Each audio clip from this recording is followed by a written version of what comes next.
Hello friends. आज हम लोग ये रिजिड बॉडी डायनेमिक्स का पहला टॉपिक शुरू कर रहे हैं, दैट इज टॉर्क।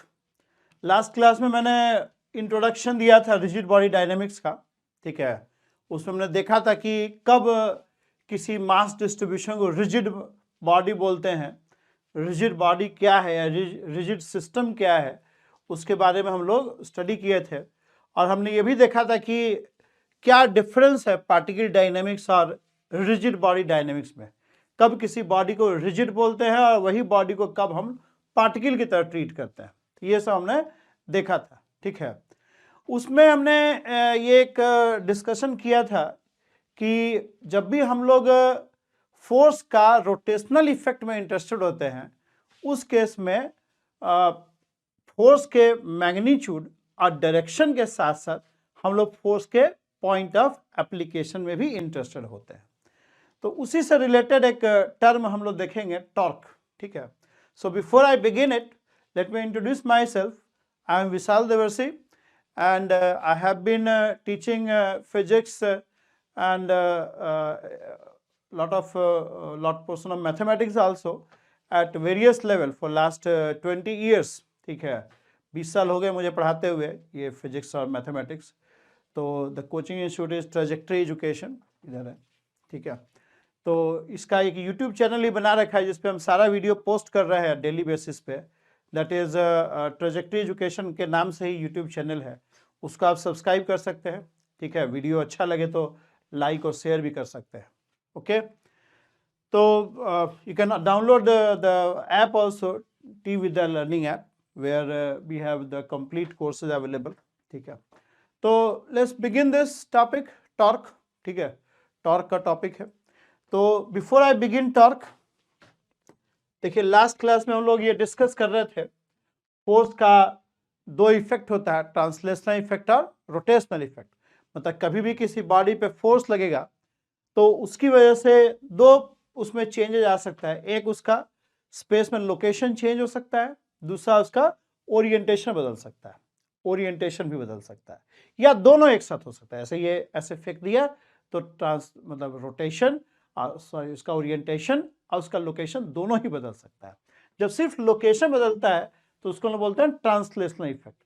अगर ओरिएंटेशन भी बदलता है तो उसको बोलते हैं रोटेशनल इफेक्ट। तो फोर्स किसी बॉडी पर लग रहा है तो उसमें ट्रांसलेशन रोटेशन दोनों इफेक्ट इन्वॉल्व हो सकते हैं, या सिर्फ रोटेशनल इफेक्ट भी हो सकता है। तो जो रोटेशनल इफेक्ट है वो फोर्स का मैग्नीट्यूड और डायरेक्शन के साथ साथ पॉइंट ऑफ एप्लीकेशन पे भी डिपेंड करता है। अगर सिर्फ ट्रांसलेशनल इफेक्ट की बात करें तो ट्रांसलेशनल इफेक्ट सिर्फ फोर्स का मैग्नीट्यूड और फोर्स के डायरेक्शन पे डिपेंड करता है, फोर्स के पॉइंट ऑफ एप्लीकेशन पे डिपेंड नहीं करता है। जो ट्रांसलेशनल इफेक्ट है, जो ट्रांसलेशनल इफेक्ट है वो फोर्स के मैग्नीट्यूड और डायरेक्शन फोर्स के मैग्नीट्यूड और डायरेक्शन पे ही सिर्फ डिपेंड करता है, फोर्स के पॉइंट ऑफ एप्लीकेशन पे डिपेंड नहीं करता है। जबकि रोटेशन जो है वो फोर्स के मैग्नीट्यूड और डायरेक्शन के साथ साथ फोर्स के पॉइंट ऑफ एप्लीकेशन पे भी डिपेंड करता है, ठीक है। तो इसलिए हम लोग बॉडी को पॉइंट ऑब्जेक्ट की तरह ट्रीट नहीं करते हैं, क्योंकि बॉडी को आप पॉइंट ऑब्जेक्ट की तरह ट्रीट करोगे तो जो पॉइंट ऑफ एप्लीकेशन का इंफॉर्मेशन है वो लॉस्ट हो जाएगा। जबकि हम लोग सिर्फ अगर ट्रांसलेशनल इफेक्ट का बात करते हैं उस केस में पॉइंट ऑफ एप्लीकेशन का रोल नहीं है, इसलिए पूरा बॉडी को as a point object treat कर सकते हैं, ठीक है। ये हमने लास्ट क्लास में डिस्कस किया था, लास्ट क्लास में हम लोगों ने ये डिस्कशन किया था, ठीक है। अब एक समस्या है, अभी तक क्या था, अभी तक हम लोग पढ़ रहे थे पार्टिकल डायनेमिक्स। अब पार्टिकल डायनेमिक्स में we were only dealing with the translational effect of the force. Particle dynamics में हम लोग सिर्फ translational effect of the force में इंटरेस्टेड थे। तो वहां पे जो translational effect of the force है, it was characterised by the physical quantity called acceleration, small A, ठीक है। स्मॉल ए से हम लोग ट्रांसलेशनल इफेक्ट को कैरेक्टराइज कर रहे थे। अब स्मॉल ए जो था वो सिर्फ फोर्स के मैग्नीट्यूड और डायरेक्शन पर डिपेंड कर रहा था। अब फोर्स का मैग्नीट्यूड और डायरेक्शन दोनों ही इंफॉर्मेशन इस एफ वेक्टर में रहता है। जो एफ वेक्टर है उसके अंदर फोर्स का मैग्नीट्यूड और डायरेक्शन एफ वेक्टर लिख दोगे तो इसके अंदर मैग्नीट्यूड मैग्नीट्यूड एंड डायरेक्शन।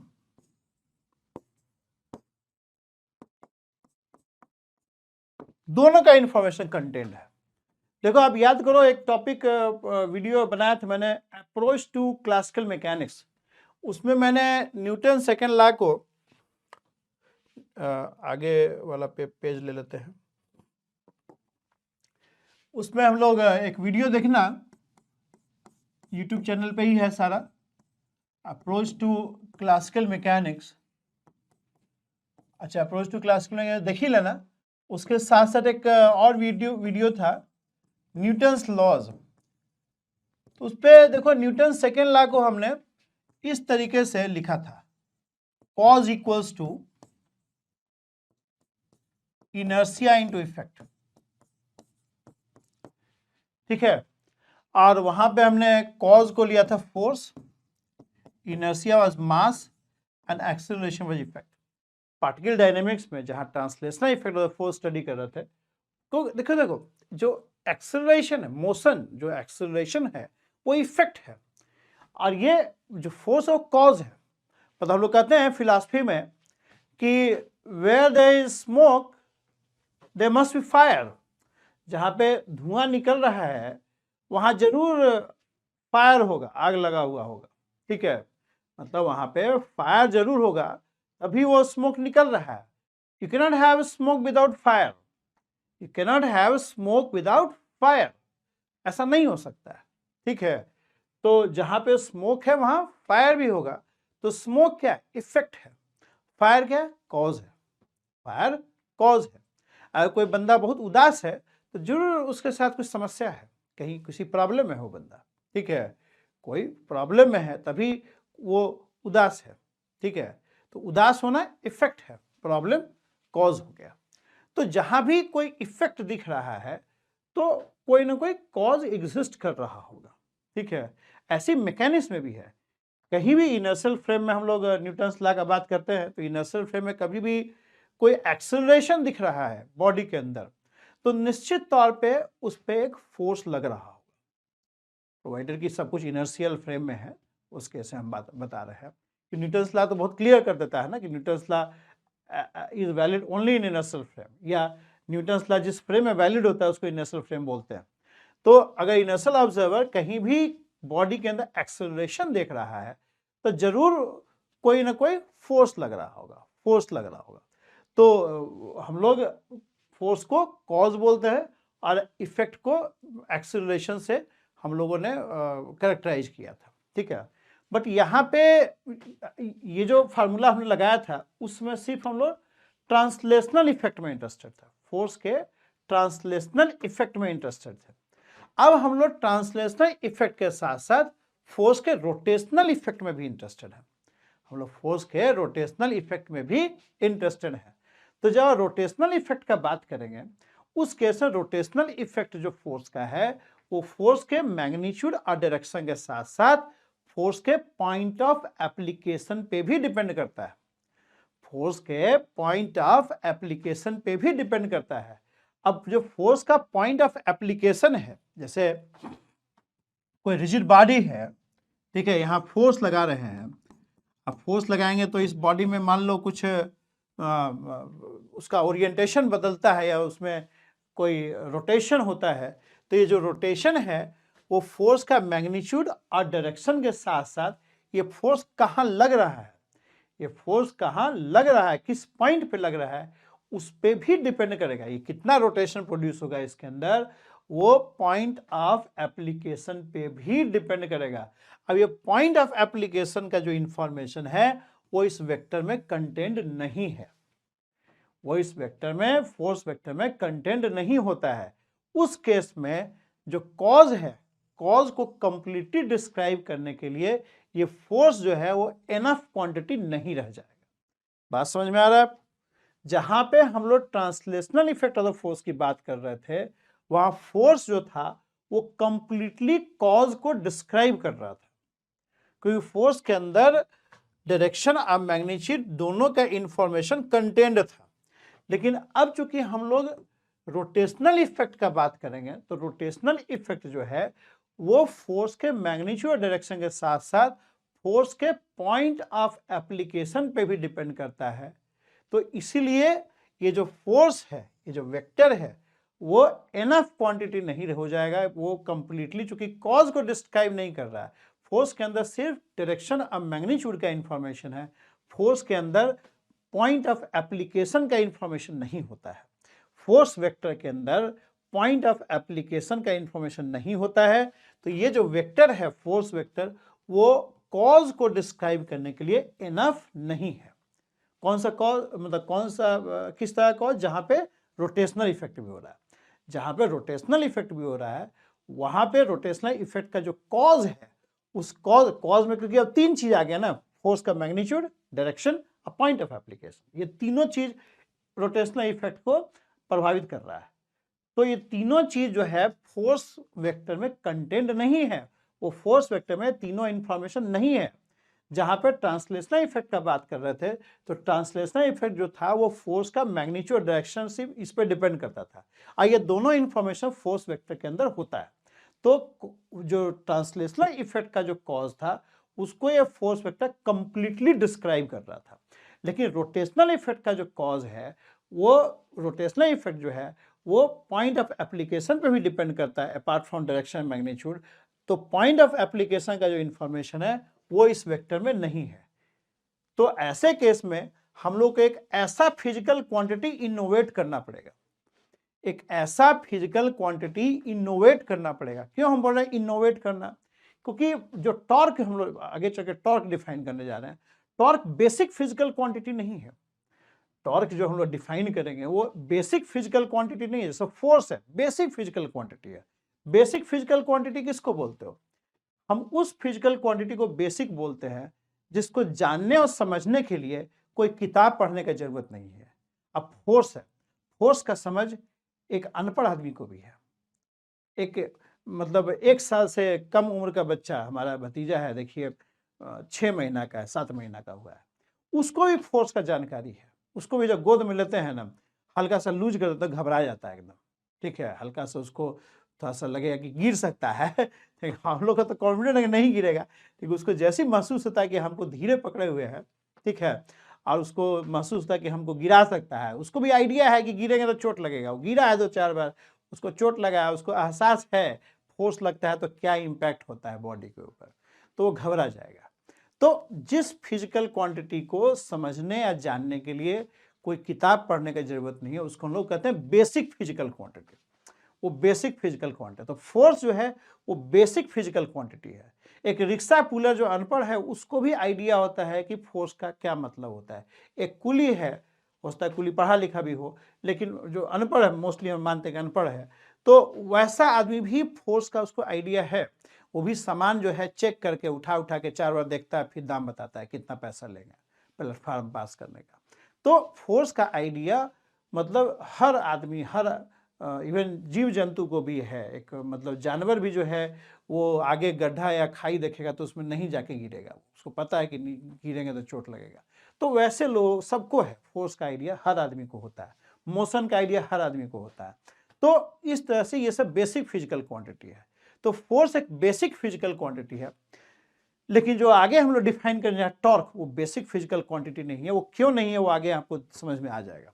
तो यहाँ पे प्रॉब्लम क्या आ रहा है? प्रॉब्लम ये आ रहा है कि जब हम लोग रोटेशनल इफेक्ट का बात करते हैं, तो रोटेशनल इफेक्ट जो है वो फोर्स के मैग्नीट्यूड डायरेक्शन के साथ साथ फोर्स के पॉइंट ऑफ एप्लीकेशन पे भी डिपेंड करता है। लेकिन पॉइंट ऑफ एप्लीकेशन वाला इंफॉर्मेशन इस वेक्टर में नहीं है। तो ऐसे केस में जहां पे हम लोग रोटेशनल इफेक्ट का बात कर रहे हैं, तो रोटेशनल इफेक्ट जो है, जो कि पॉइंट ऑफ एप्लीकेशन पे भी डिपेंड करता है, ऐसे केस में कॉज को डिस्क्राइब करने के लिए एक नया फिजिकल क्वांटिटी का हम लोग को जरूरत पड़ रहा है। क्यों जरूरत पड़ रहा है? क्योंकि F is not enough to completely describe the cause of rotational effect. Rotational effect जिन चीजों पे डिपेंड कर रहा है, वो मैग्नीट्यूड, डायरेक्शन और पॉइंट ऑफ एप्लीकेशन, ये तीनों इंफॉर्मेशन इस वेक्टर के अंदर नहीं है। इसलिए हम लोग रोटेशन के केस में कॉज को डिस्क्राइब करने के लिए एक नया फिजिकल क्वांटिटी हम लोग इनोवेट करेंगे। वो फिजिकल क्वांटिटी ऐसा होना चाहिए जिसके अंदर फोर्स का मैग्नीट्यूड और डायरेक्शन के साथ साथ फोर्स के पॉइंट ऑफ एप्लीकेशन का भी इंफॉर्मेशन होना चाहिए। फोर्स के पॉइंट ऑफ एप्लीकेशन का भी इंफॉर्मेशन होना चाहिए, वो ऐसा फिजिकल क्वांटिटी होना चाहिए। और वो जो फिजिकल क्वांटिटी जो हम लोग डिफाइन करेंगे इस तरीके से, उसको लोग बोलते हैं टॉर्क, उसको लोग बोलते हैं टॉर्क। अब टॉर्क जो है वो हम लोगों ने डिफाइन किया। टॉर्क मनुष्य जो है, टॉर्क ऐसा नहीं है कि अनपढ़ आदमी को भी टॉर्क पता है, नहीं पता होगा। बल सबको पता है, फोर्स का आइडिया सबको है, पर टॉर्क हम लोगों ने इनोवेट किया है। इनोवेट किस तरीके से किया है, ये चीज दिमाग में रखते हुए कि इसके अंदर फोर्स का मैग्नीट्यूड और डायरेक्शन के साथ साथ पॉइंट ऑफ एप्लीकेशन का भी इसके अंदर इंफॉर्मेशन कंटेन्ड हो। So this physical quantity should be defined in such a way that it completely describe the cause of rotational effect of the force.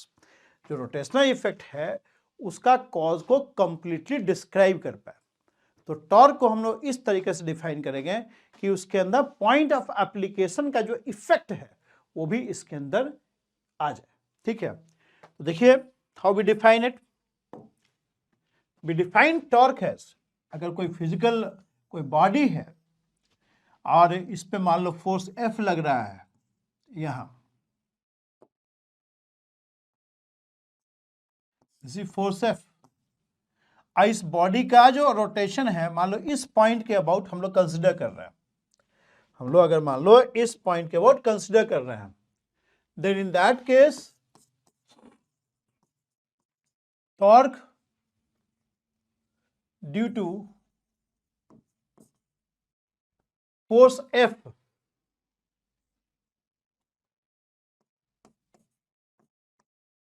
about torque about point A due to force F, ऐसे लिखो, torque about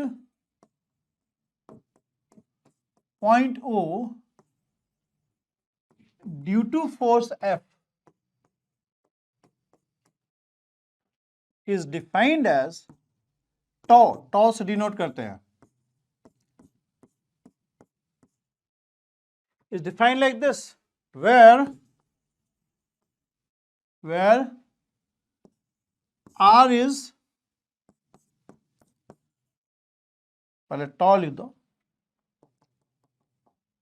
where tau is torque about point O due to force F, R is a vector from point O. Point O क्या है? Point O is the point about which rotation is to be considered or torque is to be calculated. O is the point about which torque is to be calculated. ठीक है, a vector from point O to the point of application of the force, point of application of the force F, and F is the force acting on the rigid body, on the rigid body. तो F हो गया और ये आपका R हो गया, ये R हो गया। इस तरीके से हम लोग डिफाइन करते हैं, इस तरीके से हम लोग डिफाइन करते हैं। ठीक है, torque is defined like R cross F, where F is the force acting on the rigid body and R is the vector from point O, मतलब point O पे R का टेल लाई करेगा, to the point where the force is being applied. O से लेके जिस point के about rotation है, जिस पॉइंट के अबाउट टॉर्क निकालना है, ठीक है, वहां से लेके point of application of the force, जहां पे फोर्स लग रहा है उस पॉइंट तक का वेक्टर है, उस पॉइंट तक का वेक्टर है, आर इज दिस। तो इस तरीके से हम लोग टॉर्क को डिफाइन करते हैं। आप क्लियरली देख सकते हैं कि इसके अंदर फोर्स के साथ साथ जो पॉइंट ऑफ एप्लीकेशन का इंफॉर्मेशन है वो भी कंटेंट है। आर वेक्टर क्या कंटेन कर रहा है? R vector basically point of application का इंफॉर्मेशन कंटेन कर रहा है। ठीक है, आर क्रॉस एफ जो है फोर्स के साथ साथ, फोर्स का मैग्नीट्यूड डायरेक्शन के साथ साथ पॉइंट ऑफ एप्लीकेशन का भी इंफॉर्मेशन कंटेन कर रहा है। ठीक है, समझ में आ रहा है आपको? अब एक बेसिक क्वेश्चन ये आता है जो मेरे दिमाग में आता था जब हम 10+2 में थे। उसमें तो हमको इसका आंसर नहीं मिला, टीचर लोग भी नहीं बता पाए उस टाइम। ठीक है, टीचर लोग अच्छे थे हमारे, but the question was very basic in fact. The question was कि why we define torque as R cross F? Why not F cross R? Why we define torque as R cross F and not F cross R? F cross R क्यों नहीं define करते हैं, R cross F क्यों define करते हैं? क्या answer है इसका बताइए? Why we define torque as R cross F and not F cross R? देखो, मैं आपको बताया ये टॉर्क जो है वो हम लोगों ने डिफाइन किया। ये डिवाइन क्वांटिटी नहीं है, सब फोर्स है, वो डिवाइन है, भगवान ने बनाया है, हम लोग बस जानते हैं, हम लोग का उसमें कोई रोल नहीं होता। फोर्स का समझ जो है, फोर्स हो गया, पोजीशन, वेलोसिटी, ठीक है, ये सब डिवाइन फिजिकल क्वांटिटी है। डिवाइन मतलब कि पढ़ने लिखने का जरूरत नहीं है इनको, ऐसे भी आदमी को आइडिया रहता है फोर्स का, पोजीशन का, मोशन का, ये सब का आइडिया होता है। बट टॉर्क एक डिवाइन फिजिकल क्वांटिटी नहीं है। डिवाइन मतलब दैविक, ईश्वर ने जो बनाया है उसको डिवाइन बोलते हैं। तो टॉर्क ईश्वर ने नहीं बनाया, टॉर्क किसने बनाया? हम लोगों ने बनाया। टॉर्क जो है हम लोगों ने बनाया, we have made this torque. ठीक है, हम लोगों ने टॉर्क डिफाइन किया है। जो हम लोगों ने डिफाइन किया है तो क्वेश्चन अब ये हो जाएगा कि हम लोगों ने आर क्रॉस एफ क्यों किया, एफ क्रॉस आर क्यों नहीं किया? उसका आंसर देखिए क्या है। अगर ये फोर्स लगता है सपोज करो, तो रोटेशन किस डायरेक्शन में होगा? आप प्रैक्टिकल आइडिया से बताइए, रोटेशन किस डायरेक्शन में होगा? इस डायरेक्शन में होगा। रोटेशन का डायरेक्शन ये होगा। ठीक है, रोटेशन का डायरेक्शन ये होगा। रोटेशन को हम लोग एंगुलर वेलोसिटी और एंगुलर वेलोसिटी के चेंज को एंगुलर एक्सेलरेशन से डिनोट करते हैं। ठीक है, अब रोटेशन को मान लो ऐसे हम लोग रोटेशन को एंगुलर वेलोसिटी ओमेगा से डिनोट किया। ठीक है, अब रेस्ट पे रहेगा तो जिस डायरेक्शन में एंगुलर वेलोसिटी होगा उसी डायरेक्शन में एंगुलर एक्सेलरेशन भी होगा। अगर बॉडी रेस्ट पे है तो जिस डायरेक्शन में एंगुलर वेलोसिटी होगा उसी डायरेक्शन में एंगुलर एक्सेलरेशन ही माना। जैसे हम लोग पार्टिकुलर नहीं बोलते थे कि अगर कोई बॉडी रेस्ट पे है, अब फोर्स लगाए तुम, तो जिस डायरेक्शन में मोशन होगा उसी डायरेक्शन में एक्सेलरेशन भी है। अगर बॉडी रेस्ट पे है, आप फोर्स लगाते हैं तो एक्सेलरेशन और वेलोसिटी का डायरेक्शन सेम रहता है उस केस में। मतलब इन जनरल नहीं बोल सकते हैं हम लोग, अगर ऑलरेडी मोशन हो रहा है और फिर हम फोर्स लगाते हैं उस केस में एक्सेलरेशन और वेलोसिटी का डायरेक्शन अलग अलग हो सकता है। बात समझ आ रहा है आपको? लेकिन अगर कोई बॉडी रेस्ट पे है, ठीक है, तो जिस डायरेक्शन में फोर्स लगाएंगे एक्सेलरेशन तो ऑफ कोर्स उसी डायरेक्शन में होगा, फोर्स के डायरेक्शन में, लेकिन वेलोसिटी भी उसी डायरेक्शन में रहेगा अगर बॉडी पहले से रेस्ट पे है तो। ठीक है, इसी तरह से यहां भी कर सकते हैं, अगर रिजिड बॉडी रेस्ट पे है तो जिस डायरेक्शन में जब फोर्स लगाएंगे आप, अब फोर्स की वजह से रोटेशन प्रोड्यूस्ड होगा, तो इस रोटेशन को डिस्क्राइब करने हम लोग डिफाइन करते हैं angular velocity. Angular velocity is basically the change in angular position per unit time. Angular position को हम लोग थीटा से डिनोट कर सकते हैं।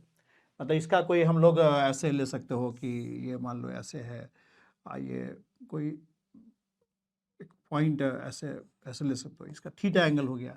अब ये रोटेट करें तो ये लाइन ही बदलेगा तो इसका थीटा चेंज करेगा, तो D theta by D T से हम लोग एंगुलर वेलोसिटी को डिनोट करते हैं। हम लोग अलग से एक वीडियो बनाएंगे काइनेमेटिक्स पे। ठीक है, ठीक है, तो अब रोटेशन का वेलोसिटी ट्रांसलेशन के केस में क्या था कि ट्रांसलेशन के केस में मतलब वेलोसिटी से मोशन को डिस्क्राइब करते थे। जिस डायरेक्शन में मोशन हो रहा उस डायरेक्शन में हमारा वेलोसिटी का डायरेक्शन हो जाता था। ठीक है, अब रोटेशन में समस्या है कि रोटेशन को कैसे तुम वेक्टर क्वांटिटी से डिनोट करोगे। रोटेशन का मैग्नीट्यूड तो चलो फिर भी क्वांटिफाई कर लेंगे, बट रोटेशन का डायरेक्शन कैसे डिनोट करेंगे? रोटेशन के डायरेक्शन को वेक्टर क्वांटिटी से कैसे डिनोट करेंगे? रोटेशन मतलब ऐसे रोटेशन हो रहा है तो कोई ऐसा वेक्टर थोड़ी होता है, मतलब कर्व टाइप का वेक्टर थोड़ी होगा कि एक ऐसा वेक्टर ड्रा कर दो। ये इसमें तो डायरेक्शन हमेशा चेंज हो रहा है ना जी। अगर मान लो अगर हम लोग एक सर्कुलर मोशन टाइप का चीज भी लें तो वेलोसिटी का डायरेक्शन हमेशा चेंज हो रहा है। तो आप रोटेशन के डायरेक्शन को कैसे डिफाइन करोगे? जैसे एक रोटेशन ऐसे हो रहा है, दूसरा रोटेशन ऐसे हो रहा है, तो कैसे rotation, how will you define the direction of rotation? Direction of rotation को कैसे डिस्क्राइब करोगे? ठीक है, तो डायरेक्शन ऑफ रोटेशन को डिस्क्राइब करने के लिए लोगों ने क्या किया कि एक इनोवेटिव आइडिया फॉलो किया। वो आइडिया ये था कि रोटेशन के डायरेक्शन को अगर डिफाइन करना है तो आप राइट हैंड के ये चारों फिंगर्स ले लीजिए और राइट हैंड के फिंगर्स को रोटेशन के डायरेक्शन में ऐसे कर्ल करो और थंब जो है वो रोटेशन के डायरेक्शन लेगा। बात समझ में आ रहा है आपको? ये राइट हैंड के फिंगर्स को रोटेशन के डायरेक्शन में कर्ल करें, थंब जो है आपको डायरेक्शन दे देगा रोटेशन का। जैसे यहां पे ये थंब ऐसे आउटवर्ड, ये एंटी क्लॉकवाइज रोटेशन को इस outward direction, thumb outward direction है तो हम लोग कहेंगे ओमेगा जो है वो जो कि रोटेशन को डिस्क्राइब कर रहा है उसका डायरेक्शन आउटवर्ड है। यहीं पे अगर क्लॉकवाइज डायरेक्शन है तो ऐसे राइट हैंड का फिंगर्स ऐसे जाएगा, देखो ये वाला क्लॉकवाइज जो है राइट हैंड, ये इनवर्ड है तो हम कहेंगे ओमेगा यहां इनवर्ड है, ओमेगा इज इनवर्ड, इनवर्ड। ठीक, और शुरू में अगर बॉडी रेस्ट पे है जो डायरेक्शन ओमेगा का होगा वही direction D omega by D T का भी हो जाएगा भाई, ओमेगा एफ माइनस ओमेगा आई बटा टी। ठीक है, तो आपका शुरू में कोई एंगुलर वेलोसिटी नहीं है, रेस्ट पे है, तो जिस डायरेक्शन ओमेगा होगा उसी डायरेक्शन अल्फा जो कि एंगुलर एक्सेलरेशन बोलते हैं, तो एंगुलर एक्सेलरेशन और ओमेगा का डायरेक्शन सेम रहेगा। यानी अगर फोर्स इधर लगा रहे हैं तो एंगुलर एक्सेलरेशन किधर हो रहा है? इनवर्ड हो रहा है, इनवर्ड। ठीक है, अगर इधर फोर्स लगाते हैं तो यही जो एंगुलर एक्सेलरेशन होता है वो किधर होता है? इस डायरेक्शन में होता है, इस डायरेक्शन में होता है। तो जिस डायरेक्शन, अब एंगुलर एक्सेलरेशन क्या है? एंगुलर एक्सेलरेशन एक फिजिकल क्वांटिटी है जो रोटेशनल इफेक्ट को कैरेक्टराइज करता है। एंगुलर एक्सेलरेशन एक फिजिकल क्वांटिटी है जो रोटेशनल इफेक्ट को कैरेक्टराइज करता है, just like linear acceleration small है। जैसे स्मॉल है आपको ट्रांसलेशनल इफेक्ट को क्वांटिफाई करता था, एंगुलर एक्सेलरेशन जो है वो rotational effect of the force को क्वांटिफाई करता है। ठीक, अब एज पर न्यूटन्स लॉज जो हम लोग ने एक जनरल इक्वेशन लिखा था, cause equals to inertia into effect, तो रोटेशन के केस में ये क्या हो जाएगा? टॉ इक्वल्स टू ये इनर्शिया यहाँ पे जो होगा आई से डिनोट करेंगे, लोग पढ़ेंगे आई। ठीक है, तो ऐसे लिखा जाएगा। अब समझिए कैसे आर क्रॉस एफ आया। हम लोग क्या किए, पहले आर क्रॉस एफ डिफाइन करने के बजाय हम लोगों ने पहले देखा कि भाई जो इस फोर्स का जो रोटेशन प्रोड्यूस हो रहा है उस रोटेशन का क्या डायरेक्शन है। जो रोटेशन प्रोड्यूस हो रहा है, रोटेशन को डिस्क्राइब करने वाला जो फिजिकल क्वांटिटी है अल्फा, अल्फा का क्या डायरेक्शन है। ठीक है, तो हमने देखा कि अगर इधर फोर्स लगाते हैं तो रोटेशन ये हो रहा है। ठीक है, तो ये जो रोटेशन इस डायरेक्शन में हो रहा है उस केस में हम लोग कहेंगे एंगुलर एक्सेलरेशन का डायरेक्शन किधर हुआ? एंगुलर एक्सेलरेशन का डायरेक्शन, हमने जो आइडिया इनोवेट किया रोटेशन का डायरेक्शन निकालने का, जिस डायरेक्शन में रोटेशन हो रहा है उस डायरेक्शन में ये चार फिंगर्स ऐसे राइट हैंड के रख लिए, इनवर्ड डायरेक्शन हुआ तो यहां हम कहेंगे अल्फा इनवर्ड है। यहां क्या हो गया? अल्फा आउटवर्ड है, एंटी क्लॉकवाइज डायरेक्शन में अल्फा आउटवर्ड है। ठीक है, तो अब उस केस में आपको मैच करवाना पड़ेगा ना अल्फा और टॉ का। ठीक है, अब ये एफ है, ये आर है, और जो अल्फा का डायरेक्शन है वो क्या हो रहा है? अल्फा का डायरेक्शन आर और एफ का जो प्लेन है उसके परपेंडिकुलर है। अल्फा का डायरेक्शन इनवर्ड आउटवर्ड हो रहा है ना, जैसे अगर मान लो ये प्लेनर बॉडी है तो अल्फा का डायरेक्शन क्या है? इस केस में आपका आउटवर्ड है, सॉरी इनवर्ड है। अगर एफ ये लगाते हैं तो इस केस में आउटवर्ड है। तो दोनों ही केस में देखिए आर और एफ का जो प्लेन है उसके परपेंडिकुलर है, और आर और एफ के प्लेन के परपेंडिकुलर होगा तो उस केस में पहली बात तो ये डिफाइन कैसे होगा? क्रॉस प्रोडक्ट के फॉर्म में डिफाइन होगा, क्रॉस प्रोडक्ट के फॉर्म में डिफाइन हो जाएगा। अब देखना ये पड़ेगा कि क्रॉस प्रोडक्ट फॉर्म में डिफाइन हो गया तो उस केस में ठीक है, चलो इनवर्ड आउटवर्ड वो आर और एफ के वेक्टर के परपेंडिकुलर हो जाएगा, आर एफ का जो प्लेन है उसके परपेंडिकुलर आ जाएगा। लेकिन उसके साथ साथ ये इससे भी मैच करना चाहिए कि इनवर्ड आउटवर्ड जो आ रहा है उसी हिसाब से आर क्रॉस टॉर्क का भी डायरेक्शन आ जाए। तो ऐसे केस में देखो, अगर इस केस में यहाँ फोर्स ये लगता है तो उस केस में आपका क्या हो रहा है, इनवर्ड जा रहा है, जो एंगुलर एक्सेलरेशन इनवर्ड जा रहा है। और अगर एफ ये लगता है तो उस केस में क्या हो रहा है, जो एंगुलर एक्सेलरेशन आउटवर्ड जा रहा है। अब आप देख लो कि आप ऐसे डिफाइन करोगे या ऐसे डिफाइन करोगे तो ये चीज आ जाएगा। जैसे यहाँ पे अगर ये देख लें तो इसका केस में क्या हो रहा है, आपका एंगुलर एक्सेलरेशन ये हो रहा है, उस केस में आपका एंगुलर एक्सेलरेशन इनवर्ड है। अब बताओ एफ क्रॉस आर करने से इनवर्ड आएगा कि आर क्रॉस एफ करने से इनवर्ड आएगा?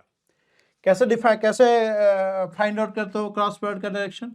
आप पहले उनके टेल्स को ज्वाइन कर देते हो, आप इनके टेल्स को ज्वाइन कर देते हो, आप इनके टेल्स को ज्वाइन कर दिया, ये आर हो गया, ये एफ हो गया।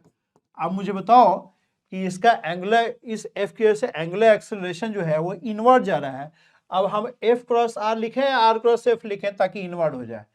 आर हमारा पहला वेक्टर है, पहले वेक्टर को दूसरे वेक्टर की तरफ कर्ल करना है, ठीक है। तो अगर आर क्रॉस एफ लेते हैं तो आर को एफ की तरफ कर्ल करते हैं, थंब हमारा इनवर्ड जा रहा है, इसमें तो हमारा काम बन जा रहा है।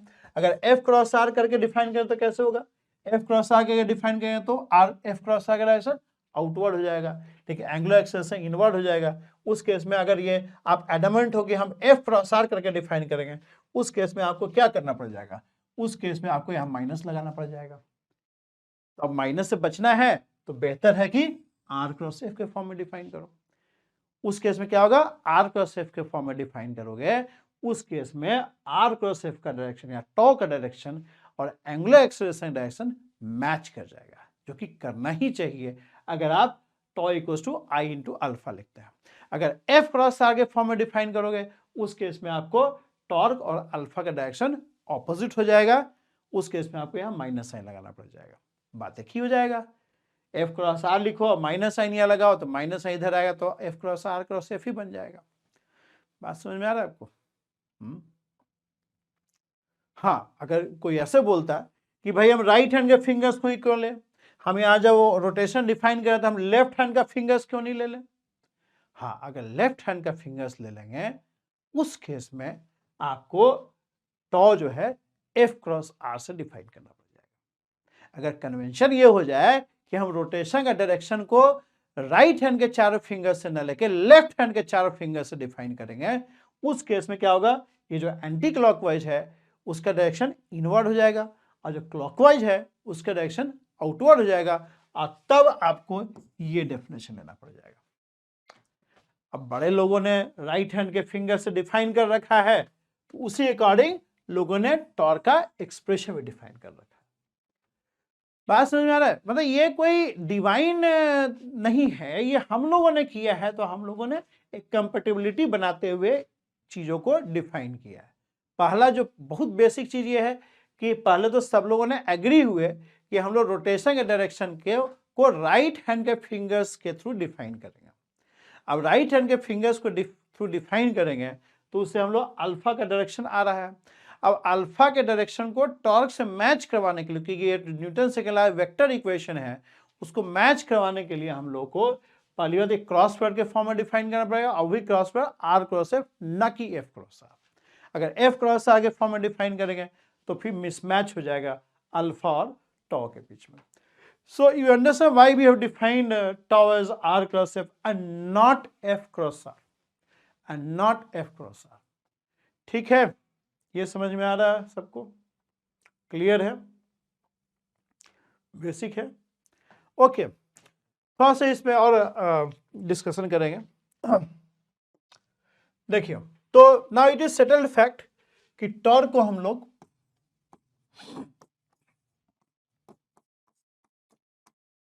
आर क्रॉस एफ से डिफाइन किया, टॉर्क को हम लोगों ने आर क्रॉस एफ से डिफाइन किया, ठीक। अब ये पॉइंट ऑफ एप्लीकेशन है, ठीक है, सॉरी वो पॉइंट है जिसके अबाउट हमें टॉर्क निकालना है, और ये हमारा फोर्स है। ये पॉइंट ओ है जिसके वोट हम लोग को टॉर्क निकालना है। So the torque is defined as R cross F like this.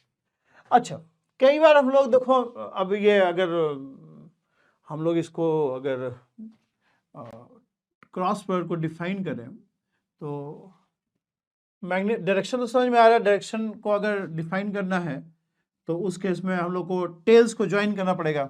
ये एफ है और ये आपका आर है। तो डायरेक्शन अगर डिफाइन करना है तो ये दोनों वेक्टर्स का टेल्स को ज्वाइन करना पड़ेगा। इसको थोड़ा सा ट्रांसलेट कर देंगे, इसको भी ट्रांसलेट कर देंगे सच दैट उनके टेल्स ज्वाइन हो जाए, उनके टेल्स ज्वाइन हो जाए। ठीक है, एक बार टेल्स ज्वाइन हो जाएगा, उसका जो पहला वेक्टर है उसके डायरेक्शन में हम लोग राइट हैंड के फिंगर्स को रखेंगे। ठीक है, राइट हैंड के फिंगर्स को पहले वेक्टर के डायरेक्शन में रखेंगे और दूसरे वेक्टर की तरफ कर्ल करेंगे, दूसरे वेक्टर की तरफ कर्ल करेंगे। थंब जो होगा वो टॉर्क का डायरेक्शन देगा, थंब जो होगा वो टॉर्क का डायरेक्शन देगा। ठीक है, अब आप में से कोई कहेगा यार हम ऐसे क्यों रखें, ऐसे क्यों ना रखें? तो भाई ऐसे आप रखोगे और फिर आप इसको एफ की तरफ कर्ल करोगे तो कर्ल होगा, ये नहीं होगा, उंगली टूट जाएगा आपका। समझ रहे हैं? तो ऐसा कोई काम नहीं करना है जिसका भगवान इजाजत नहीं देता है। काम वही करना है फिजिक्स में जिसको भगवान इजाजत दे रहा है। मतलब भगवान कभी नहीं बोला है कि इसको ऐसे मूव करो। अगर ऐसे मूव करने बोलता तो ऐसे मूव होता easily. God doesn't want us to bend our fingers in this direction. ठीक है, तो जिस डायरेक्शन में ईश्वर ने बोला है कि बेंड करो उंगली को, उसी डायरेक्शन में करना है। तो ऐसे रखना है, ऐसा नहीं रखना है, ऐसा नहीं रखना है। भगवान नहीं चाहता कि हम लोग इसको ऐसे बेंड करें, फॉरबिडन है इस तरह का बेंडिंग। ठीक है, हाँ जिम्नास्टिक वाला लोग करता है, वो सब होशियार लोग होता है, लेकिन उनका भी मुश्किल से ही होता होगा, पूरा होता भी नहीं होगा। तो पहले वेक्टर क्रॉस प्रोडक्ट का डायरेक्शन निकालना बहुत ईजी है। ठीक है, पहला वेक्टर की तरफ अपना ये चारों हाथ का जो राइट हैंड का fingers, world is dominated by right hand people. तो फिजिक्स में जितना भी कन्वेंशन है ना, अधिकतर राइट हैंड वाला कन्वेंशन है। ठीक है, हर जगह। अभी देखें रोटेशन भी राइट हैंड के फिंगर्स को कर्ल करो उंगली को, तो dominated by right hand people. तो राइट हैंड हर जगह ले लेते हैं लोग। ठीक है, तो पहला वेक्टर की तरफ राइट हैंड के फिंगर्स को रखिए, दूसरे वेक्टर की तरफ कर्ल कीजिए, दूसरे वेक्टर कर्ल कीजिए। थंब जो है आर क्रॉस एफ का डायरेक्शन देगा। एक तो ये तरीका है डायरेक्शन निकालने का टॉर्क। दूसरा जो इजियर तरीका है वो ये है कि आप देखो कि ये जो फोर्स लगेगा तो ये पॉइंट ओ के अबाउट रोटेशन किधर कॉज करेगा, रोटेशन इधर कॉज करेगा। वो आइडिया लग रहा है हम लोग को? रियल लाइफ में हम लोग देखें कि यहाँ फोर्स लगेगा तो इधर रोटेशन होगा। अब आप क्या करो, ये राइट हैंड का फिंगर्स लो, उस रोटेशन के डायरेक्शन में कर्ल कर दो, थंब आपको डायरेक्शन दे देगा, थंब आपको डायरेक्शन दे देगा टॉर्क। एक्चुअली हम लोग क्या किए, हम लोग यहाँ पे एंगुलर एक्सेलरेशन का डायरेक्शन निकाल लिए। आप लोगों को पता है एंगुलर एक्सेलरेशन का डायरेक्शन और टॉर्क का डायरेक्शन सेम होता है, तो टॉर्क का डायरेक्शन वही हो जाएगा। ठीक, दोनों तरीके से कर सकते हैं। ओके, तो ये तो हो गया डायरेक्शन का बात। मैग्नीट्यूड जो होगा वो क्या होगा, R into F into sine theta. Theta क्या है, theta is the angle between two vectors R and F. R and F के बीच का एंगल है। एंगल बिटवीन टू वेक्टर्स क्या होता है, angle when you join their heads और यू ज्वाइन देयर टेल्स। या तो उनके हेड्स को ज्वाइन कर दो और फिर जो एंगल है वो थीटा कहलाता है, या उनके टेल्स को ज्वाइन कर दो फिर वो एंगल है उसको थीटा बोलते हैं हम लोग। ठीक है, तो थीटा ये एंगल है आर एफ साइन थीटा, जिसको हम लोग ऐसे भी लिख सकते हैं F into R sine theta, F into R sine theta. अब आर साइन थीटा क्या होगा बताओ। देखो आप एक काम करो, एफ जो है उसको प्रोड्यूस कर दो, इसको बोलते हैं लाइन ऑफ फोर्स। एफ जिस लाइन में, लाइन कंटेनिंग फोर्स वेक्टर इसको लाइन ऑफ फोर्स, एफ को प्रोड्यूस कर दिया, ये बन गया लाइन ऑफ फोर्स। अब वहां से एक काम करो, वहां से आप ओ पॉइंट से उस लाइन ऑफ फोर्स पे परपेंडिकुलर गिरा दो, उस पे परपेंडिकुलर गिरा दो। इसको हम लोग बोल दो लेट्स से P। ठीक, अब देखो क्यों हम ये कर रहे हैं बताते हैं आपको। देखो देखो थीटा क्या है जी, अगर ये मान लो अल्फा है तो theta is what, pi minus alpha. इसको लिख सकते हैं F into R sine pi minus alpha. Sine pi minus alpha is what,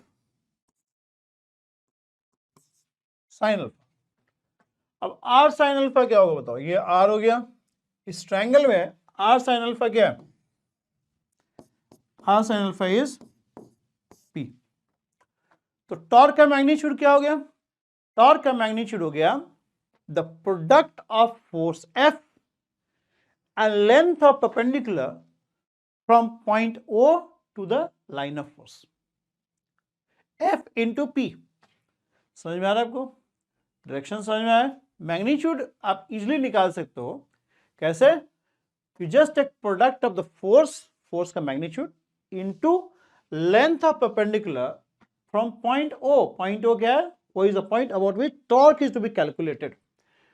ओ से लेके जो लाइन ऑफ फोर्स पे परपेंडिकुलर गिरा रहे हैं, वो लेंथ ऑफ परपेंडिकुलर को फोर्स के मैग्नीट्यूड से गुना कर दीजिए, आपको टॉर्क का मैग्नीट्यूड निकल जाएगा, टॉर्क का मैग्नीट्यूड निकल जाएगा।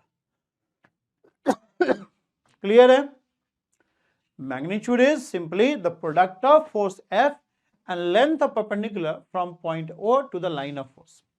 ठीक है, FP। डायरेक्शन भी क्लियर है, डायरेक्शन भी हम लोग को क्लियर है। ओके फाइन, एक सवाल कर लेते हैं, ठीक है, एक सवाल कर लेते हैं। अब इसी में देखो, अगर कोई मान लो फोर्स ऐसा लगा दिया हम, लेट्स से कि इस टाइप का फोर्स लगा दिया, अब ये फोर्स जो है पॉइंट ओ से पास कर रहा है, उस केस में टॉर्क क्या होगा, इस फोर्स का टॉर्क क्या होगा जी बताओ। इस फोर्स का टॉर्क जीरो हो जाएगा, क्यों, क्योंकि ये जो फोर्स है उसका line of force point O से पास कर रहा है। अब ओ से लेंथ ऑफ परपेंडिकुलर क्या होगा, लाइन ऑफ फोर्स पे जीरो, पास ही कर रहा है तो लेंथ ऑफ परपेंडिकुलर क्या बनेगा, मतलब perpendicular, length of perpendicular zero हो जाएगा ना। इसके लिए ये एफ चूंकि ओ से ही पास कर रहा है, लाइन ऑफ फोर्स जो है ओ से पास कर रहा है, तो इस फोर्स की वजह से कोई टॉर्क जनरेट नहीं होगा। कहने का मतलब ये है कि अगर ये फोर्स ना हो और अकेला यही फोर्स लगता रहे तो इसमें कोई रोटेशन ही प्रोड्यूस नहीं होगा। अगर सिर्फ अकेला यही फोर्स लगता रहे और उसका line of force point O से पास करा तो ओ के अबाउट कोई रोटेशन प्रोड्यूस नहीं होगा, ओ के अबाउट कोई रोटेशन प्रोड्यूस नहीं होगा। ठीक है, ओ के अबाउट टॉर्क जीरो होगा अगर ऐसा केस आएगा। ठीक है, ओके, समझ में आ रहा है ये चीज। एक सवाल करते हैं, ठीक है, एस सी वर्मा का एक सवाल उठा के लाए हैं, ठीक है, देखिए ये क्वेश्चन देखिए, टॉर्क का सवाल, उसके बाद रोक देंगे, ठीक है, फिर नेक्स्ट क्लास में पढ़ेंगे। देखिए क्या लिखा है, calculate the total torque acting on the body shown in figure about point O. O के अबाउट निकालिए फोर्स।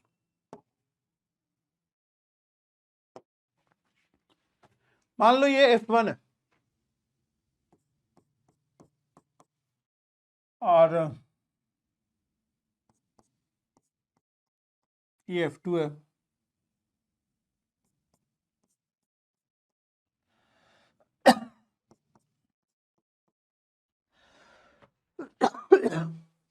तो बारी बारी से चारों फोर्स का टॉर्क निकाल लेते हैं।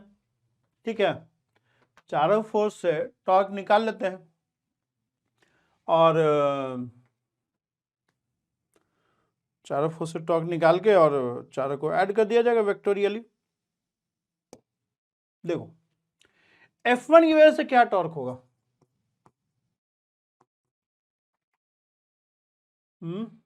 मैग्नीट्यूड क्या होगा, डायरेक्शन छोड़ो अभी, torque because of F1 we are calling tau1। क्या बोला था मैंने, product of force into length of perpendicular from point O to the line of force।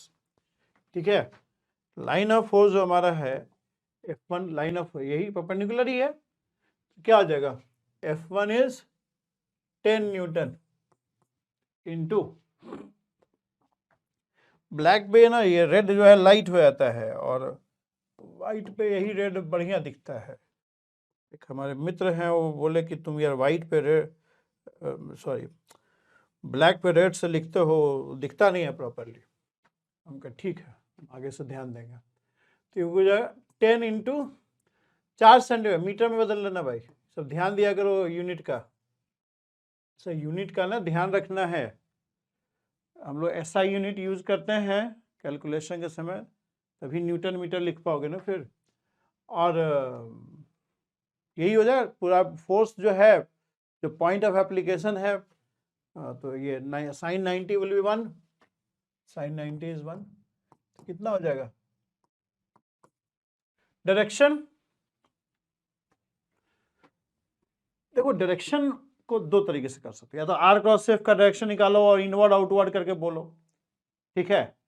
या हम लोग एक काम करते हैं कि इसका सेंस रोटेशन का डायरेक्शन क्या हो जाएगा, इसकी वजह से इधर रोटेट करेगा, मतलब ये क्या हो जाएगा क्लॉकवाइज, क्लॉकवाइज, ठीक, क्लॉकवाइज। अभी क्लॉकवाइज ही लिखते रहो, बाद में नेट निकाल लेंगे कि एंटी क्लॉकवाइज क्लॉकवाइज, या फाइनली डायरेक्शन हम लोग बता देंगे। क्लॉकवाइज का डायरेक्शन ऐसे इनवर्ड होता है, ठीक है, और अभी क्लॉकवाइज ऐसे लिख दिया।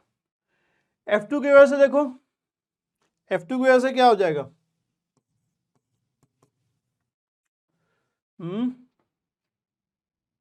ये 150 है, 150 है, तो इसका लाइन ऑफ फोर्स ऐसे प्रोड्यूस कर दोगे,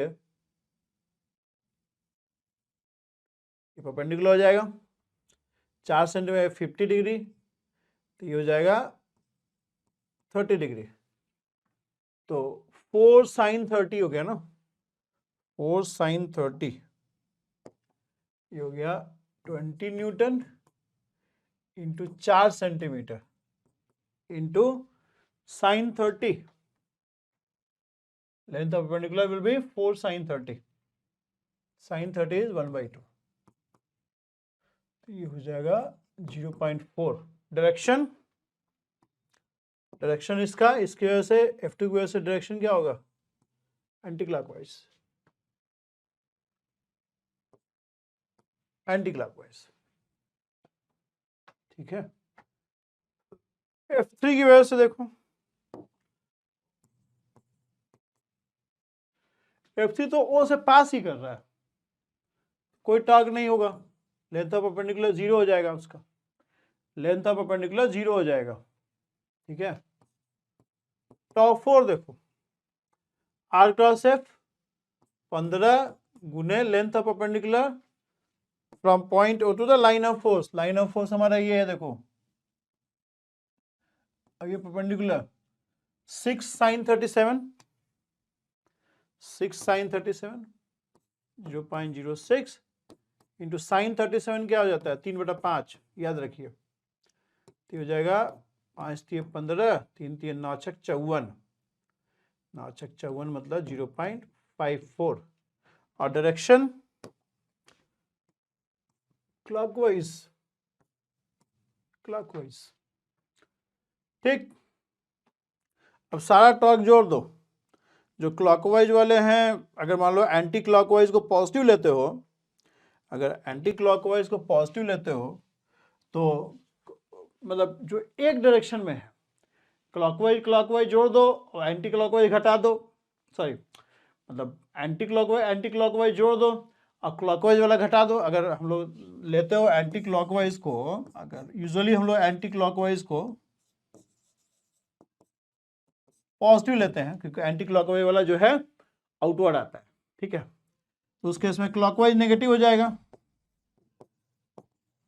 तो टॉर्क क्या हो जाएगा, एंटी क्लॉकवाइज जोड़ दिया, टॉ 2 टॉ 4 तो एक डायरेक्शन में हो गया ना, टॉ 4 प्लस टॉ 2, और जो क्लॉकवाइज है वो फिर माइनस करना पड़ेगा हम लोग को, टॉ 1 मतलब, तो हो जाएगा 0.54 प्लस 0.4 माइनस 0.4 यानी 0.54 एंटी क्लॉकवाइज। ठीक है, आइए चूंकि पॉजिटिव आया है तो एक्चुअल डायरेक्शन भी एंटी क्लॉकवाइज ही हो जाएगा। अगर वही माइनस हो जाता है यहाँ पे माइनस 0.54 एंटी क्लॉकवाइज मतलब 0.54 क्लॉकवाइज, एक तरह से minus of clockwise and anti clockwise, minus of anti clockwise clockwise, क्योंकि पॉजिटिव ही आया है प्लस माइनस करके, एंटी क्लॉकवाइज है तो एक्चुअल डायरेक्शन भी एंटी क्लॉकवाइज ही है, यानी ये आउटवर्ड हो गया। 0.54 न्यूटन मीटर ये हो जाएगा। ठीक है, I hope it is clear. ठीक है, और भी क्वेश्चन करेंगे हम लोग, बट अभी देखो मैं पहले बताया था अभी थ्योरी जब पढ़ते हैं तो सिर्फ कुछ ही क्वेश्चन करते हैं ताकि हम लोग को वो जो कॉन्सेप्ट है वो समझ में आ जाए। बाकी न्यूमेरिकल प्रैक्टिस के तो क्वेश्चन अलग से हम लोग करेंगे। ठीक है, अभी हम लोग उन क्वेश्चन को उठाते हैं जिससे हम लोग का जो मैसेज है, जो हमारा पूरा स्टोरी है वो कंप्लीट हो जाए। ठीक है, तो अभी उतना ही क्वेश्चन करते हैं सिर्फ, बाकी बाद में एक बार ये हो जाएगा चैप्टर तो फिर हम लोग खूब प्रैक्टिस किया जाएगा अलग अलग बुक से। ठीक है, okay, so I'll end over here. Thank you very much. If you are liking this video, do share it. Let the people know about it. ठीक है, so that more and more people can get benefited. ठीक है, और channel जरूर subscribe कीजिए। Trajectory education YouTube channel है, trajectory education, just subscribe it and you can download this app also, T Vidya learning app. Okay, thank you very much.